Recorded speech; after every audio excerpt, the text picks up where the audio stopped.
Ito naman, nandito tayo ngayon sa float ng poblasyon. El Boleto. Ayan o, alam nyo ba kung anong meaning yan? Itong salita na to. So it is an Spanish word. Giginto 1891, founded. Ayan. So, Barangay Poblasyon. Emphasize the Estacio de Giginto. Ayan o.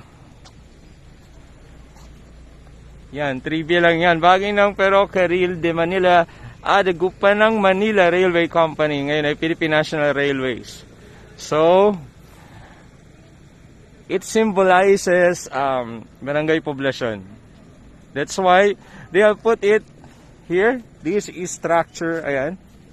A remarkable landmark. And then, meron silang, ayan, ito yung kalahati. So, para siyang dual, oh. Ayan, oh. Ganda, nice. Nagustuhan ko to, ito. Yung merong parang vintage na, vintage talaga siya. Na ginamit, vintage material, ayan. Railroad crossing. Nice! Landmark ng poblasyon.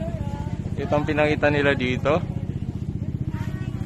You know, minsan na-appreciate nyo talaga once you're in front of the float, mas double the excitement pag nakita mo yung likod.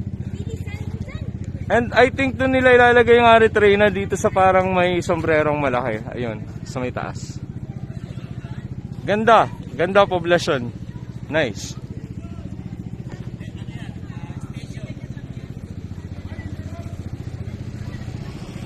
Good job.